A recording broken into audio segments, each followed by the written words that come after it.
नमस्कार, आप सबका स्वागत है। मैं SP Singh Sisodia real estate consultant हूँ। आज हम लोग बेसिकली बात करने जा रहे हैं द्वारका के प्रॉपर्टी बाजार के बारे में, द्वारका की इन्वेस्टमेंट के बारे में और इसके प्रोस्पेक्ट के बारे में, इसमें आने वाले रिटर्न के बारे में, क्या क्या सेगमेंट में द्वारका में चीज़ें अवेलेबल रहती हैं, रियल एस्टेट बाजार क्या कहता है द्वारका का। ओवरव्यू एक तरीके का मैं देना चाह रहा हूँ आप लोगों को द्वारका के बारे में।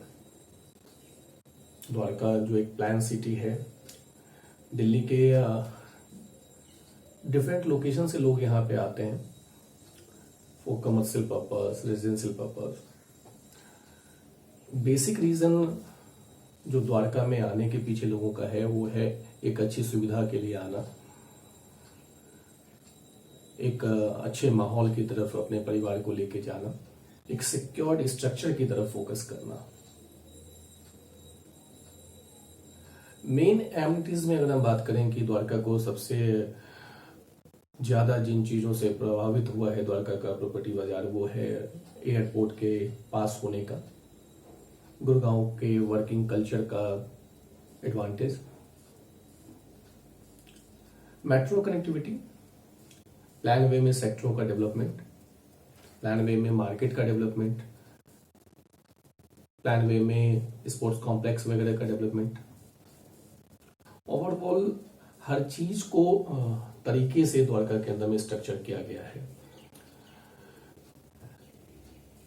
एक फैमिली को नॉर्मली जिस तरीके का माहौल चाहिए होता है, जिस तरीके की चीजें चाहिए होते हैं अपने परिवार के लिए, जब वो घर प्लान करते हैं, जिन बेसिक चीजों के लिए वो फोकस करते हैं,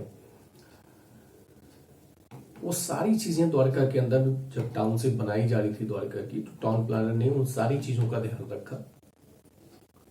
हर चीज तरीके से डेवलप की गई, चाहे वो स्कूल का एनवायरनमेंट हो, चाहे वो कॉलेजों का एनवायरनमेंट हो, चाहे वो होटल्स लेके आने हो, चाहे रेजिडेंशियल कॉम्प्लेक्स को डेवलप करना हो, चाहे कमर्शियल कॉम्प्लेक्स को डेवलप करना हो।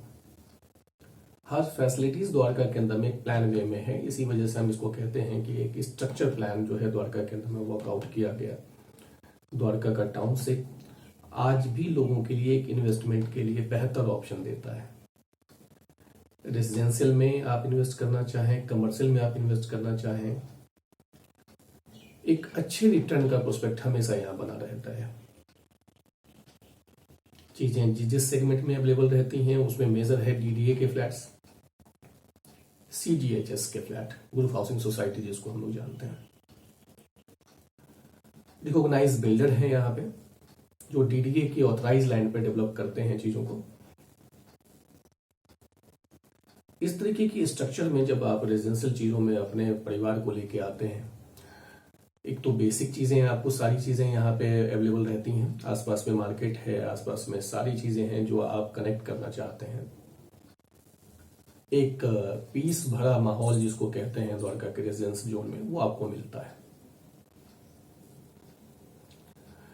इन्वेस्टमेंट रिटर्न की अगर हम बात करें कि द्वारका के अंदर में चीजें कहां से चली और कहां तक गई हैं और कहां तक जाने की संभावना है, क्या द्वारका की मार्केट स्टेगनेंट है, क्या द्वारका की मार्केट वोलेटाइल है, क्या द्वारका की मार्केट के अंदर में रिटर्न के प्रोस्पेक्ट पहले के बनिस्बत अब थोड़े कम है, उन सब चीजों पे हम डीपली बात करेंगे। नॉर्मली जो हम लोग एक प्रॉपर्टी कंसल्टेंट चीजों को फॉलो करते हैं या चीजों को आगे आप लोगों तक लेके आते हैं, ओवरऑल एक मार्केट का जिस्ट होता है, एक मार्केट का डिमांड होता है, एक मार्केट में इंटरेस्ट लोगों का बनता है। वो तभी बनता है जब वो मार्केट में फैसिलिटीज है, उस मार्केट के अंदर में चीजें बहुत अच्छे स्तर पे डेवलप की गई हैं। सिर्फ मेरे बोल देने से, सिर्फ मुझे आपको कन्विंस कर देने से ना आप कन्विंस होंगे, ना आपके लिए उचित रहता है, ना मेरे लिए खुद उचित है। चीजें हम इस पर डीपली बात करेंगे। Thank you.